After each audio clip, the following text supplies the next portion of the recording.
Do you like your mayor? Most people don't. Over the years, the position of mayor has sort of slipped into that sleazy used car salesman category for most of us. The mayors on this list help reinforce that vibe. Today we're looking at 10 mayors that got locked up. Now I'm sure we've missed some because hundreds of mayors have been arrested over the history of the United States, and some other ones we've talked about on other videos. Like Kwame Kilpatrick from Detroit, Michigan, who in 2013 was given 28 years in prison for racketeering, extortion, bribery, and fraud. But if you think there's one we missed that should have made this list, maybe we'll make another one. Leave it in the comment section below. The city's mayor code of ethics states that the honest local government is the foundation of any nation to provide its citizen with security, prosperity, and happiness. But as we all know, not every mayor takes that to heart. It's not just mayors, even though that's the focus of this list. Over the past 4 decades, the FBI has arrested thousands of elected officials who use their position to enrich themselves. Today, we're looking at mayors that were arrested and eventually did some time. Got it? Get it? Good. Let's take a look. Number 10, Armstrong, Iowa. I thought we'd start with a smaller city on this one. It's actually a town technically, but they call themselves a city. In the 2020 election, they had just under 900 residents. So in this little sleepy Iowa town, Mayor Greg Baum, Police Chief Craig Merrill, and a couple former city clerks all got busted for a boatload of things. Misappropriating city funds, filing fraudulent public records. One of them tased a civilian in exchange for cash. They're charged with falsification of ledgers to conceal embezzlement. The unusual city government behavior in this small city stretches back years. This was a 5-year investigation. One of the police officers involved is charged with sexual extortion. This is a great Iowa town. Now, I'd like to give you the amount of time that they got in jail, which, it's pretty obvious they're going to do some time, but they were all arrested around February of 2021, so the case is still ongoing. Now, depending on the charges, he could spend up to 20 years in prison. I saw different reports that he could spend up to 10, he could spend up to 20, it could be more, who knows. But he's gonna do some time, I'm pretty sure. The strangest thing about this, I just gave you a quick overview. There's also officials from nearby towns that are involved in this, and it's not looking good for Armstrong, Iowa. Number 9, Baltimore, Maryland. On the 25th of April 2019, FBI agents raided the home of Baltimore Mayor Catherine Pugh after she was placed under federal investigation over the sale of thousands of children's books written and self-published by her to organizations that conducted business with the city. Basically, if you wanted a contract done, you had to buy her book, and a whole bunch of them. But charges stem from the Healthy Holly book series. Sounds nice enough until you find out that people were forced to buy this book. Here's the rub, they all didn't get their books. So they were forced to give up the money to buy books they didn't want, and then they didn't even get the books they didn't want. One of the worst offenses in this, one of the clients, the University of Maryland Medical Systems, had to buy 20,000 copies of her 3-book series for $100,000 each. So about $300,000 in cash. The books were then donated to the Baltimore Public Schools. She was eventually sentenced in February of 2020 to 3 years in prison following her conviction on fraud and tax evasion charges. She served her sentence in the federal prison in Alabama and transferred to a Baltimore halfway house where she found thousands of her books were being used as toilet paper. As a part of her sentence, she was ordered to pay $412,000 in restitution and forfeit nearly $670,000, including some property she owned, along with $17,800 from her political committee. Good times in Baltimore. Number 8, Reading, Pennsylvania, or Reading if you want to irritate the locals. Yeah, they hate it when you call it Reading. I mean, it's spelt Reading, but it's pronounced Reading. Reading, Pennsylvania has some problems. High crime, unemployment issues, horrible housing, and their schools aren't really ranked that high. And top of all that, they had a mayor that was shady at best. In April of 2019, Mayor Vaughn Spencer was sentenced to 8 years in prison for bribery and conspiracy charges. There was a lot of charges up against him, like trading city contracts for campaign contributions from companies in exchange for lucrative municipal engineering contracts. Yeah, you had to give his campaign money or you weren't getting a contract. He was also convicted of attempting to bribe former city council president Francisco Acosta in order to try and get an anti-pay-to-play ordinance repealed in Reading, the fifth largest city in Pennsylvania. He agreed to give Acosta's wife a contribution for her campaign in a judge race if the ordinance was abolished. The ex-council president was previously sentenced to 2 years in prison for taking that bribe. They kept the ordinance in place, and this helped sink the mayor's boat. He got off easy. Federal prosecutors wanted to give him 10 to 12 years in prison. Instead, this 71-year-old ex-mayor and ex-teacher, he was a teacher for 37 years. He was sentenced to 8 years and also 3 years supervised release afterwards, and he had to pay $35,000 in fines. Number 7, New Orleans, Louisiana. Ray Nagin served as the mayor of New Orleans from 2002 to 2010. He was the mayor when Hurricane Katrina hit, and he became sort of the face of the city after Katrina. Now, he was an extremely popular mayor, and he had support from both sides of the aisle. I saw one person describe him as the golden boy of Louisiana politics. But in 2009, allegations began to emerge of him using his office to obtain benefits from local companies supplying the city. In February of 2014, the courts agreed Ray Nagin was convicted of bribery and extortion. They found that he took more than $500,000 in payouts from businesses in exchange for millions of dollars worth city contracts. Now, New Orleans and pretty much all of Louisiana has a long history of political corruption. Nagin was the first mayor to be criminally charged for corruption in office. Prosecutors asked that the court send Nagin to prison for the long ride. He was found guilty of 20 of the 21 counts he was indicted for, and that he participated in and orchestrated a year-long conspiracy to enrich himself and his family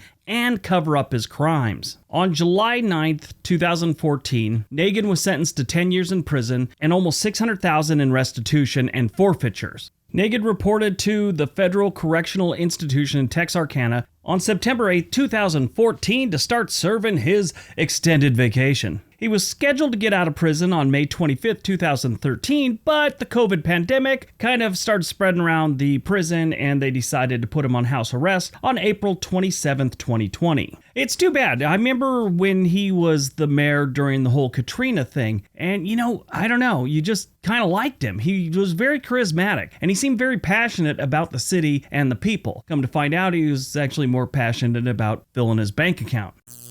Number 6, Birmingham, Alabama. Yeah, Alabama gets in the mix today with Birmingham. Birmingham's not the greatest city Alabama has to offer. Actually, it's one of the worst. And it doesn't help much when you got mayors like Larry Langford. Former Birmingham mayor Larry Langford was sentenced to 15 years in prison for his role in a bribery scheme during his tenure as the president of the Jefferson County Commission. The prosecutors said that Langford sent more than $7 million in county bond business to Bill Blount's investment banking firm. Langford in turn received $235,000 in cash, jewelry, clothing from Blount via Alabama Democratic lobbyist Al LaPierre. So there was a couple people involved in this. It just baffles me that they continue to get caught doing the same stuff. It's like everyone thinks they're the smartest person in the room, they'll never get caught. They always seem to get caught. At the trial, the two turned on the mayor. LaPierre and Blount pled guilty and took a deal, and they basically snitched on the mayor. I guess they never heard the term, snitches get stitches.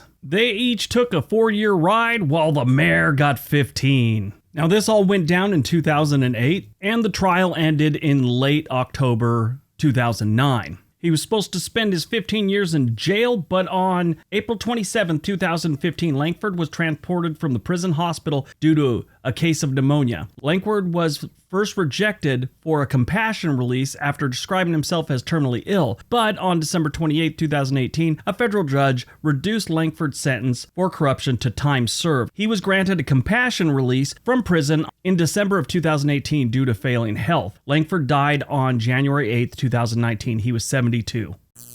Number 5, Jersey City, New Jersey. What would a list about corruption and bad politicians and bribery be without having New Jersey on the list? It would be weird not to have them on this list. Good news, this is one of 2 planned New Jersey cities that we're going to talk about. Thomas J. Whalen was an Irish-American mayor who served from 1963 to 1971. He was born and raised in Jersey City. He was a hometown boy that became the mayor. He was also in World War II as a pilot, and he flew 63 missions. Sounds like a nice story so far, right? In 1971, during his second term, Whalen was indicted by the U.S. Attorney's Office as a member of the Hudson Eight and was convicted in federal court on conspiracy of extortion in a multi-million-dollar political kickback scheme connected to the city and county contracts. He was arrested alongside a former mayor, a couple city council people, and he picked up a 15-year term, which he only served 7 of. Federal authorities didn't want to give this man parole because they said he still had $1 million of public money that had never been recovered. The IRS also calculated that he owed $1.2 million in income taxes on kickbacks that he had received, along with the other ones. He died at a nursing home in Naples, Florida at the age of 80 in 2002. Number 4, Atlantic City, New Jersey. That's right, Atlantic City gets a twofer. Michael J. Matthews was elected the city's mayor in 1982 and served until 1984. Not a long run, but this is an interesting story. He admitted to taking a $10,000 bribe from someone he thought was a representative of a janitorial company, but was actually a federal agent. Now, he was a state assembly person for a while, he was Atlantic City's commissioner of revenue for a while, so he was very much entrenched in New Jersey government. He was also entrenched in the New Jersey mob. Federal authorities confronted Mr. Matthews with a tape of evidence against him, and it was pretty clear cut. Well, this is where it turned into a Sopranos episode. They offered him a deal if he would wear a wire and basically spy on the mob. He refused and he was indicted. He was also convicted and got 20 years. Number 3, Progreso, Texas. Yep, down in Texas, they're doing the same stuff everyone else does, a pay-to-play scheme. So Progreso is just a small border town on the outskirts of McAllen, Texas, between McAllen and Brownsville, right there on the border. And it only has about 6,000 residents. And a few of them like to take money that didn't belong to them. This all started when the federal government gave a $1 million grant to the city to help fix their schools. Well, if you even wanted to be considered for a contract to get some of that $1 million, you had to pay the mayor and some of his friends some money. And in politics, this is called a bribe, or it's called pay to play. Mayor Omar Vela, well, he admitted in participating in the scheme from 2004 to 2013. He got 10 years for bribery and corruption. He did face 20 years. He was sent to prison finally in 2014, and he's still there.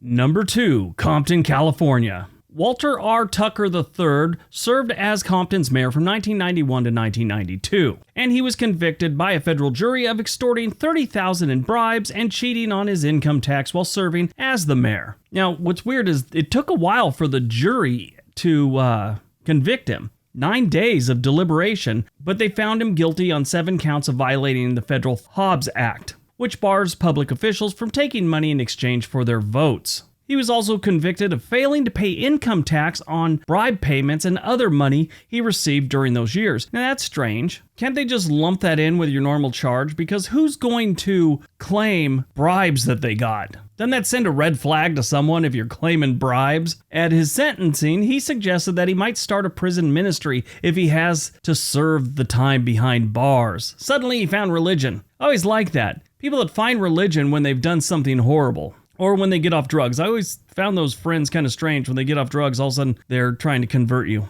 I think it was Robin Williams said, "You want to share the Lord with me, but you didn't want to share the drugs with me? What's going on here?" But typical of a good California politician, he took the stand in his own defense, and Tucker denies any wrongdoing and protested that he was a victim of entrapment by an overzealous government informant. He said that $20,000 he received was for advice he gave as a consultant on a waste-to-energy project, and that $10,000 was a personal interest-free loan. What's wrong with that? He was the mayor during some of the worst times of Compton, California. That place was the frickin' Wild West back then. Is Compton perfect now? Absolutely not. Is it better than it was in the early 90s? Yes. According to the government, Tucker made his first bribe solicitation on May 30th, 1991, just a couple weeks after being sworn in as mayor.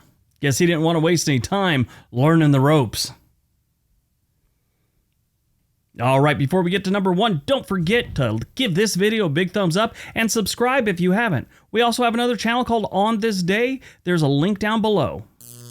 And number 1, Martin, Kentucky. Ruth Robinson, the former mayor of Martin, Kentucky, was sentenced to 90 months in prison. She got the long ride for a variety of charges that included vote buying, identity theft, and fraud. With the vote buying thing, she had some co-conspirators: her husband, James "Red" Robinson, and her son, James. These two threatened and intimidated residents of Martin in a run-up to the 2012 election in which Robinson was seeking re-election. These ass clowns targeted residents that were living on public assistance and on properties that the Robinsons owned. They threatened them with eviction if they didn't sign already filled out absentee ballots. They also actually gave money to disabled people to vote for Ruth. In the end, Red Robinson was sentenced to 40 months in prison. His son James was sentenced to 31 months in prison. At the time, this town had maybe 600 residents. I mean, it's dropping in population. In 2020, they only had 513, and right now they think they only have 400 people living in the town. So they didn't have to be rich to buy a bunch of votes in this town. I'm looking at the poverty levels they got in this town, and I'm thinking the rate for a vote back then was probably about $4.